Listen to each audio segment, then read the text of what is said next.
ဇက်လိုင်းရဲ့အစာမှာတော့အမည်မသိတဲ့လူမဲတယောက်ဟာလမ်းတွယ်လေးတစ်ခုထဲမှာဖုန်းပြောရင်းနဲ့လမ်းလျှောက်လာပါတယ်။သူ့ကိုကြည့်ရတာနေရာတစ်ခုခုကိုရှာနေတဲ့ပုံပါပဲ။ဒါပေမဲ့လမ်းဟာအတော်လေးကိုတိတ်ဆိတ်နေပြီးတော့လမ်းမီးတိုင်တွေရဲ့အလင်းရောင်အနေငယ်လာရှိနေပါတယ်။အဲ့ဒီချိန်မှာပဲရုတ်တရက်သူ့ဘေးနားကနေကားတစ်စီးကပ်လိုက်လာတာကိုသတိထားမိသွားပါတယ်။ချီနေတွေကပုံမှန်မဟုတ်တော့ဘူးလို့ရိပ်မိသွားတာကြောင့်သူဟာနောက်ကျောင်းပြန်လဲဖို့ပြင်ခဲ့ပေမဲ့နောက်ကျသွားခဲ့ပါပြီ။ရုတ်တရက်တန်ပုံးမျက်နှာဖုံးတစ်ခုကိုခေါင်းမှာဆွထားတဲ့လူတစ်ယောက်ကအဆိုပါလူမဲရဲ့ခေါင်းကိုအနောက်ကနေရိုက်လိုက်ပါတယ်။အဲ့ဒီနေရာမှာပဲသူဟာလဲကျပြီးတော့သတိမေ့သွားခဲ့ပါတော့တယ်။ဒီနေ့ Watch Movie Channel ကနေတင်ဆက်မယ့်ဇာတ်လမ်းကတော့ Oscar ဆုရရှိထားတဲ့ Get Out ဆိုတဲ့ရုပ်ရှင်ဇာတ်ကားပဲဖြစ်ပါတယ်။ American နိုင်ငံရဲ့လူဖြူလူမဲလူမျိုးရေးခွဲခြားမှုပြဿနာတွေပေါ်မှာအခြေခံပြီးတော့ဇာတ်အိမ်တည်ထားပါတယ်။စိတ်ဝင်စားစရာကောင်းတဲ့ရုပ်ရှင်တစ်ခုဖြစ်တာကြောင့် Watch Movie ပရိသတ်ကြီးတို့တင်ဆက်ပေးလိုက်ပါတယ်ဗျာ။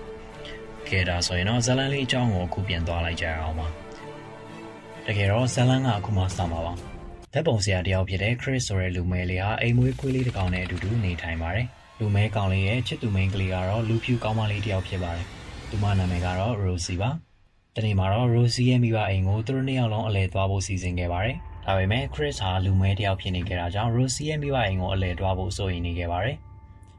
သူတို့နှစ်ယောက်ရဲ့အခြေအနေနဲ့ပတ်သက်ပြီးတော့ Rosie မိဘတွေကသဘောမတူမှကိုလည်းကြောက်ရွံ့နေခဲ့ပါတယ်။ဒါပေမဲ့ Rosie ကတော့သူမမိဘတွေဟာလူမျိုးရေးခွဲခြားတတ်သူတွေမဟုတ်တာကြောင့်စိတ်မပူဖို့ Chris ကိုပြောပြီးတော့သူမမိဘအိမ်ကိုခီးထွက်လာခဲ့ကြပါတယ်။လမ်းမှာ Chris ကသူ့တငယ်ချင်း Rosie ကိုဖုန်းဆက်ပြီးတော့အိမ်မှာကြံခဲ့တဲ့ခွေးလေးကိုခီးဆိုင်ပေးဖို့ပြောပါတယ်။ Rod ကတော့ Chris အနေနဲ့လူဖြူမိန်းကလေးတယောက်ရဲ့မိဘအိမ်ကိုလိုက်မသွားတင်ကြောင်းအခုထိကိုပြောနေတော့မှာပဲ။ဒါပေမဲ့လည်း Chris ဟာ Rosie မောင်းနေတဲ့ကားပေါ်မှာတော့လိုက်လာပြီးနေပြီဖြစ်တာမို့အခုအချိန်မှာတော့ဘယ်လို့မှတားလို့ရတော့မှာမဟုတ်ပါဘူး။ဒီလိုနဲ့ Rod နဲ့ဖုန်းပြောလို့အပြီးမှာပဲ Chris နဲ့ Rosie တို့စကားပြောညင်းခုန်နေကြတော့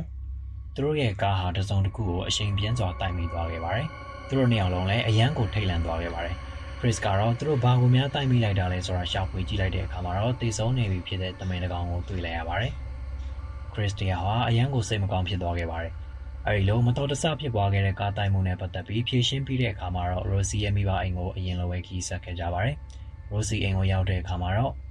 Chris အပေါ်မှာ Rosie ရဲ့မိဘနှစ်ယောက်လုံးကနွေ့နွေ့ထွေးထွေးကြိုဆိုခဲ့ကြပါတယ်။ဒါပေမဲ့ Rosie တို့လိုလူပြိုတွေရဲ့အိမ်မှာရှိနေတဲ့လူမဲအလုပ်သမားနှစ်ယောက်ကြောင့် Chris ရဲ့စိတ်ထဲမှာထူးဆန်းနေခဲ့ပါတယ်။အဓိကကတော့ Chris လိုပဲလူမဲတွေဖြစ်တဲ့ချန်ဆောင်နဲ့အိမ်ပေါ်တွေရဲ့အပြုအမူကြောင့်ပဲဖြစ်ပါတယ်။ Chris အပေါ်မှာလည်းပဲလူမဲချင်းချင်းရဲ့လို့ဖော်ရွေမှုမရှိခဲ့ပါဘူး။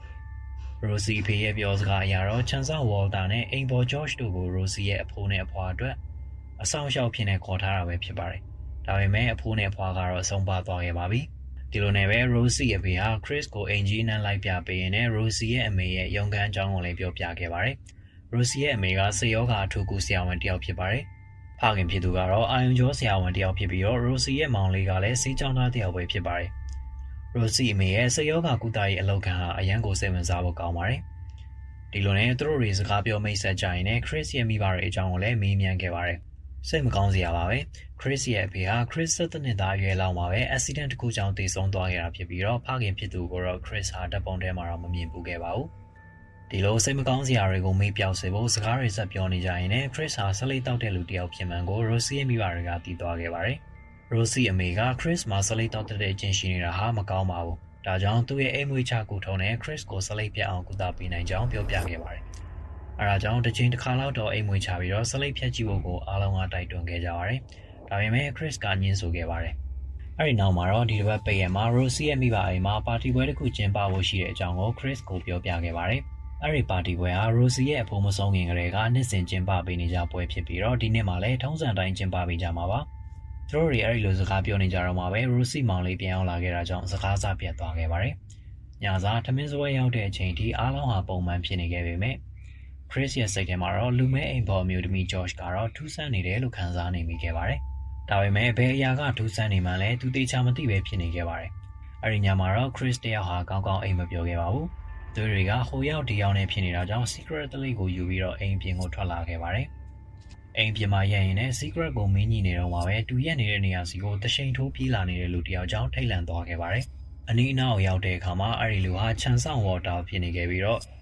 ့ချန်ဆောင်ဟာအပြေးလေးချင်းကန်လုံနေပုံရပါတယ်။ Walter ကြောင့်ထိတ်လန့်နေတဲ့အချိန်မှာပဲအိမ်ပေါ်ထက်ကပရင်းပေါက်မှာရက်နေတဲ့အိမ်ပေါ်ကြော့ကြောင့်ထပ်မံထိတ်လန့်သွားခဲ့ရပါတယ်။အဲဒီနောက်မှာတော့ Chris ဟာလည်းဆလိတ်တောက်မဲ့အစီအစဉ်ကိုဖျက်ပြီးတော့အိမ်ထဲဝင်လာခဲ့ပါတယ်။ သူအိမ်ထဲပြန်ဝင်လာတဲ့အချိန်မှာပဲ Rosie ရဲ့အမေဟာသူမရဲ့အလုပ်ခန်းထဲမှာရှိနေတာကိုတွေ့ရလို့အံ့ဩသွားခဲ့ပါတယ်။အဲဒီနောက် Rosie အမေနဲ့ Chris တို့ကစကားထိုင်ပြောပြခဲ့ပါတယ်။ Rosie ရဲ့အမေဟာ coffee cup တစ်ခွက်ကိုတဖြည်းဖြည်းချင်းမွေရင်းနဲ့သူနဲ့စကားတွေပြောနေခဲ့ပါတယ်။ Chris ရဲ့ငွေဘွားအကြောင်းတွေကိုပြန်ပြောပြတော့သူ့အမေကိုသတိရပြီးတော့ Chris ဟာမျက်ရည်တွေကျနေခဲ့ပါတယ်။အဲဒီလိုစကားပြောနေရင်လည်း Chris ဟာ Rosie အမေရဲ့အိမ်မွေးချတဲ့နီလန်တွေအောက်ကိုရောက်မှမသိရောက်သွားခဲ့ပါတယ်။တကယ်တော့ Rosie အမေရဲ့ coffee မွေနေတဲ့အတန်ဟာ Chris ကိုတဖြည်းဖြည်းချင်းအိမ်မွေးချနေခဲ့တာပဲဖြစ်ပါတယ်။ Chris ရဲ့စိတ်ကူးထဲမှာတော့နှက်ဆိုင်တဲ့ကြောက်ထဲကိုရောက်နေခဲ့ပြီးတော့အပေါ်ကိုပြန်တက်ဖို့အတွက်အာယူအော်ဟစ်နေရပါတယ်။ဒီလိုနဲ့ပဲနောက်တစ်နေ့မနက်မှာတော့ Chris ဟာအိယာကနိုးလာခဲ့ပါတယ်။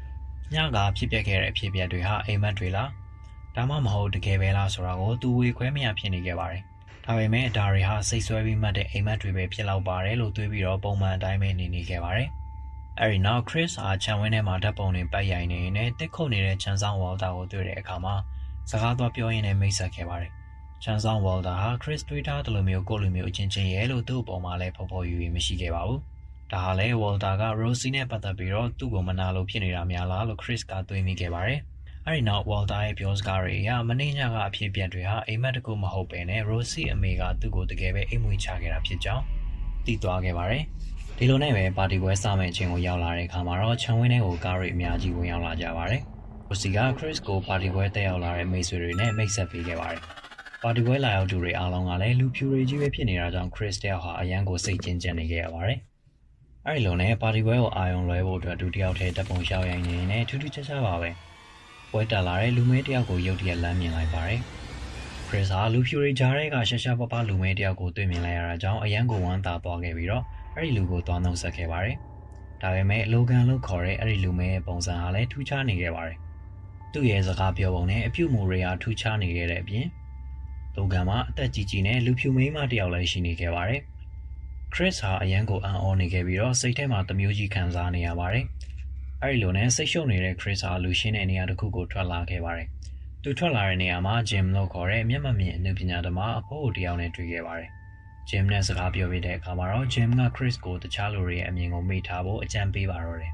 ။အဲဒီနောက် Chris ဟာသူ့တငယ်ချင်း Roxy ကိုဖုန်းဆက်ဖို့အိမ်ပေါ်ကိုပြန်တက်လာခဲ့ပါတယ်။သူအခန်းထဲကိုရောက်လာတဲ့အခါမှာတော့မနက်ကသူ့ဖုန်းကိုအားသွင်းထားခဲ့ပေမဲ့အခုဖုန်းအားသွင်းကြိုးကသူထားရတယ်လို့မရှိဘဲနဲ့ပြုတ်နေတာကိုတွေ့ခဲ့ရပါတယ်။ဘေးခန်းထဲမှာလည်းအိမ်ပေါ် Josh ဟာတန်ရှင်းလုပ်နေတာကိုတွေ့လိုက်ရတာကြောင့်သူ့ဖုန်းကို Josh ကဖြုတ်လိုက်တာလို့ထင်သွားခဲ့ပါတယ်။ဖုန်းကအားကုန်နေပြီဖြစ်တာကြောင့်သူ့ဖုန်းကြိုးကိုဖြုတ်တဲ့ Josh ကိုစိတ်တူသွားပြီးတော့သူ့ချစ်သူ Rosie ကိုအဲ့ဒီအကြောင်းတွေကိုပြောပြခဲ့ပါတယ်။ Rosie ကတော့ဘာမဟုတ်တဲ့ကိစ္စလေးကိုအရေးတကြီးမလုပ်ဖို့ပြောတာကြောင့် Chris လည်းဆက်မပြောတော့ဘဲနဲ့သူ့ငကိုရည်ရွယ်ချက်အတိုင်းပဲ Rosie ကိုဖုန်းဆက်ခဲ့ပါတော့တယ်။သူအခုအဲ့ဒီအိမ်မှာကြုံတွေ့နေရတဲ့များကိုပြောပြတဲ့အခါမှာတော့ Rod က Chris ကိုချက်ချင်းပြန်လာခဲ့ဖို့ပြောပါတယ်။အိမ်ဝင်ချတဲ့နီလန်တွေနဲ့သူတို့ခိုင်းကျင်တာကိုလောက်ခိုင်းလို့ရတာမို့ Rod က Chris အတွက်ကိုတကယ်ပဲစိတ်ပူနေခဲ့ပါတယ်။ Chris တွေ့နေရတဲ့လူမဲတွေဟာလည်းထူးဆန်းနေတာကြောင့်သူတို့တွေဟာ Chris လိုပဲအိမ်ဝင်ချခံရတာဖြစ်နိုင်တယ်လို့ Rod ကကောက်ချက်ချခဲ့ပေမဲ့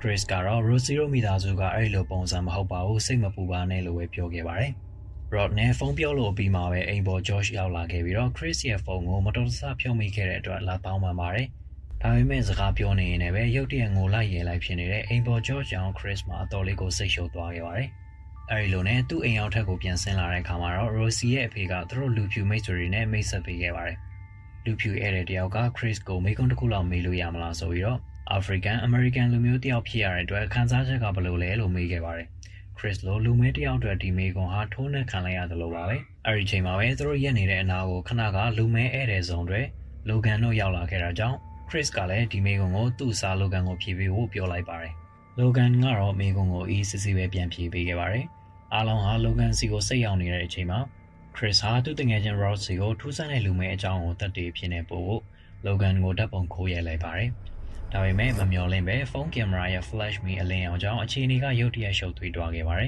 ။လိုဂန်ဟာရုတ်တရက်ဆိုသလိုဒေါသကြီးလာခဲ့ပြီးတော့ Chris ကိုအခုအိမ်ကနေချက်ချင်းထွက်သွားဖို့စိတ်ပူစွာနဲ့တတိပေးအော်ဟစ်ခဲ့ပါတယ်။အားလုံးကဝိုင်းဆွဲကြတာကြောင့်ဘာမှတော့မဖြစ်ခဲ့ပေမဲ့ဒီကိစ္စကစိတ်ကူးစရာပါပဲ။လိုဂန်ကိုစိတ်တည်ငြိမ်သွားအောင်လို့ Rosie အမေကကုသပေးလိုက်တာကြောင့်ပုံမှန်အတိုင်းတော့ပြန်ဖြစ်သွားခဲ့ပါတယ်။အဲဒီနောက် Chris ကိုစိတ်ရှုပ်တာတွေပြေပြောက်စေဖို့အတွက် Rosie ကပွဲထဲကနေခေါ်ထုတ်လာခဲ့ပါတယ်။ Chris လည်းအရန်ကိုစိတ်ရှုပ်နေခဲ့ပါတယ်။သူ့စိတ်ထဲမှာလည်းလိုဂန်ကိုအရင်ကရင်းနှီးခဲ့ဘူးသလိုခံစားနေရကြောင်းကို Rosie ကိုပြောပြခဲ့ပါတယ်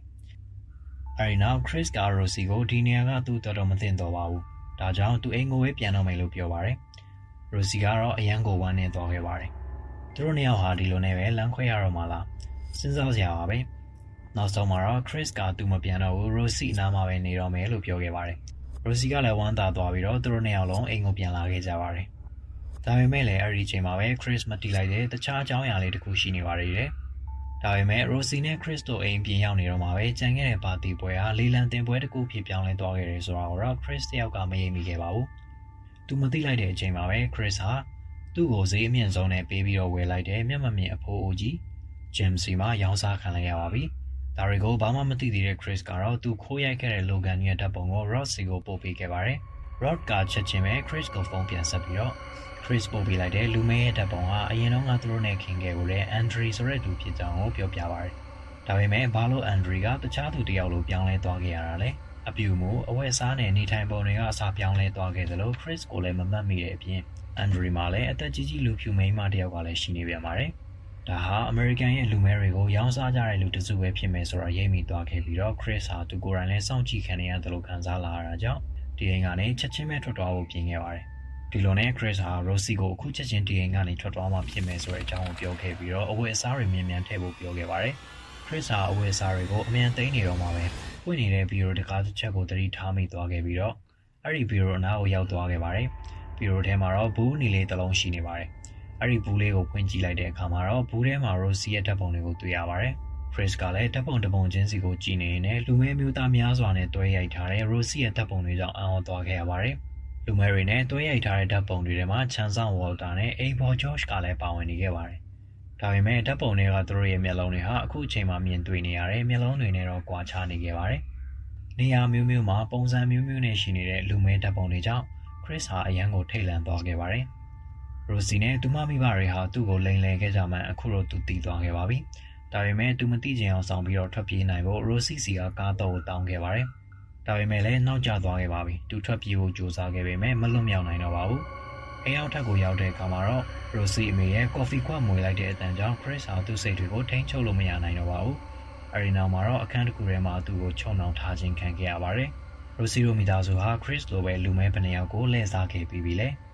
အိမ်မွေးချခြင်းနီလန်ဟာလူတွေရဲ့စိတ်ဝင်ခြင်းကိုကြောင်းတဲ့တစ်ခုထဲမှာလောင်မိအောင်လို့ပြုလုပ်ပေးပါတယ်။အဲဒီနောက် Rosie ရဲ့အဖေနဲ့မောင်လေးကသူတို့ရဲ့စီးပညာတွေနဲ့လူသားတွေကိုလဲလှယ်ပါတော့တယ်။ Chris ကိုဝယ်ယူခဲ့တဲ့လူကတော့မျက်မမြင်အဖိုးကြီး Jim ပါ။ Jim ကတော့မကြခင်မှာတည်ဆုံးရတော့မဲ့သူ့ရဲ့ကိုယ်ခန္ဓာနဲ့သူမမြင်နိုင်တဲ့မျက်လုံးတွေအတွက် Chris ကိုသူနဲ့လူစားလဲပေးဖို့ဝယ်ခဲ့တာပဲဖြစ်ပါတယ်။ Chris ဟာ Rosie အမေရဲ့အိမ်မွေးချတဲ့နီလန်အောက်ကနေပြီးတော့ဘလို့မှရုံမထွက်နိုင်ခဲ့ပါဘူး။တစ်ဖက်မှာတော့ Rod ဟာသူတင်ငယ်ချင်း Chris ကိုဖုန်းဆက်သွယ်မရတော့တာကြောင့်စိတ်ပူနေခဲ့ပါတယ်။ Chris ပို့ပေးခဲ့တဲ့လူမဲ Andre ရဲ့အကြောင်းကိုလိုက်စုံစမ်းပြီးတဲ့အခါမှာတော့ Chris ဘာတွေဖြစ်နေလဲဆိုတာကိုရိပ်မိခဲ့ပါတယ်။သူဟာ Chris ကိုကူညီပေးဖို့အတွက်သူရင်ကအလုပ်လုပ်ခဲ့မှုတဲ့ TSA အဖွဲ့အစည်းတွေမှာအကူအညီသွားတောင်းခဲ့ပါတယ်။ဒါပေမဲ့ Rod ရှင်းပြတဲ့လူမဲတွေကိုအိမ်မွေးချပြီးတော့အခိုင်းအစီဖြစ်ပြောင်းလဲပြကြတဲ့လူဖြူတွေအကြောင်းကိုဘယ်သူမှမယုံကြည်ခဲ့ကြပါဘူး။အဲဒါကြောင့်သူတငယ်ချင်း Chris ကိုသူကိုယ်တိုင်ပဲကူညီပေးဖို့ကြိုးစားခဲ့ပါတော့တယ်။ Rod ဟာအဖြစ်အပျက်တွေကိုမသိချင်အောင်ဆောင်ပြီးတော့ Rosie စီကိုဖုန်းဆက်ခဲ့ပါတယ်။ Rosie ကိုဖမ်းနိုင်မဲ့တပ်တွေတခုခုရရှိအောင်ကြိုးစားခဲ့ပေမဲ့ Rosie က Rod ထပ်ပို့ပြီးတော့ညံကောင်းနေခဲ့ပါတယ်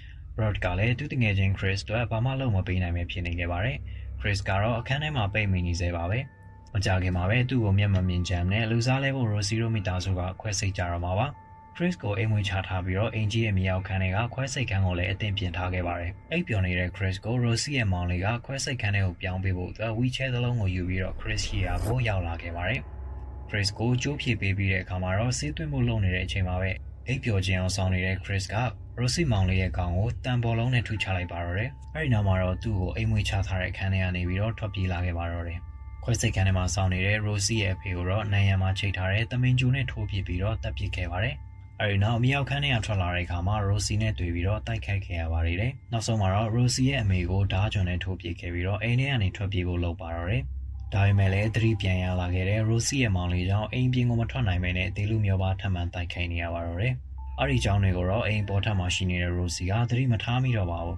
။ဘာဖြစ်လို့လဲဆိုတော့ Rosie ကိုယ်တိုင်ကလည်းအိမ်မွေးချခံလိုက်ရပြီမို့ပဲဖြစ်ပါတယ်။ Chris တရားဟာ Rosie မောင်လေးကိုတိုက်ခိုက်နိုင်ပြီးတဲ့နောက်မှာတော့သူကားပေါ်ကိုအလင်းမြန်ပြေးတက်ခဲ့ပါတယ်။ရဲကိုအကြောင်းကြားဖို့ဖုန်းဆက်နေတဲ့အချိန်မှာပဲရုတ်တရက်သူ့ကားရှိကိုဖျက်ဝင်လာတဲ့အိမ်ဘော် George ကိုတိုက်မိသွားခဲ့ပါတယ် အိမ်ပေါ် George မှာတော့အပြစ်မရှိဘူးလို့ Chris ကတွေးမိတာကြောင့်ကားတိုက်ခံရပြီးတော့မိလဲနေတဲ့ George ကိုကားပေါ်တင်ခဲ့ပြီးတော့ခေါ်ဆောင်လာခဲ့ပါတယ်။အဲဒီလိုကားတိုက်မိတဲ့အတန်ကိုအပေါ်ထပ်မှာရှိနေတဲ့ Rosie ကလည်းကြားသွားခဲ့ပါတယ်။သူမတနက်ကိုဆွဲပြီးထွက်လာတဲ့အချိန်မှာပဲ Chris ကထွက်ပြေးလွတ်မြောက်သွားခဲ့ပါတယ်။ဒါပေမဲ့စိတ်မကောင်းစရာပါပဲ။ Chris ကားပေါ်တင်လာခဲ့တဲ့အမျိုးသမီးဟာအိမ်ပေါ် George မဟုတ်ဘဲနဲ့လူစားလဲပြီးတော့အသက်ရှင်နေတဲ့ Rosie ရဲ့အဖွားဖြစ်နေခဲ့ပါတယ်။ Rosie ရဲ့အဖွားဟာ Chris ကိုကားရက်သွားအောင်လို့အမျိုးမျိုးနောက်ရှက်ပါတော့တယ်။သူမရဲ့နောက်ရှက်မှုတွေကြောင့် Chris ရဲ့ကားဟာတစ်ပင်တစ်ပင်ကိုဝင်တိုက်မိပြီးတော့ရပ်တန့်သွားခဲ့ပါတယ်။အတိပြန်ဝင်လာတာနဲ့ထွက်ပြေးဖို့လုပ်ခဲ့ပေမဲ့လည်း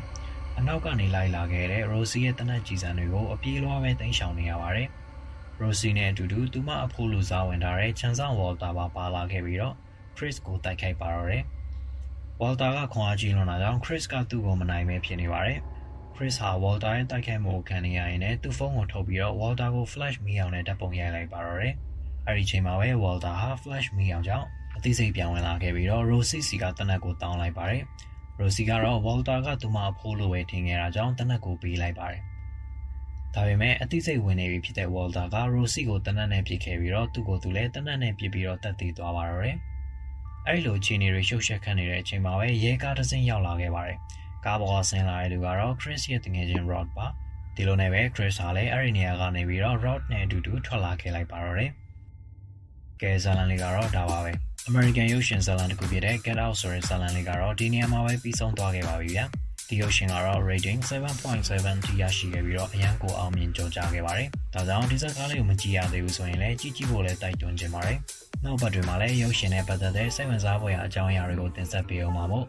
ကျွန်တော်တို့ရဲ့ Watch Movie Channel လေးကိုလည်း Subscribe လုပ်ထားပေးဖို့တောင်းဆိုချင်ပါတယ်။ကဲဒါဆိုရင်တော့နောက်3ရက်နေပြန်တွေ့ကြပါမယ်။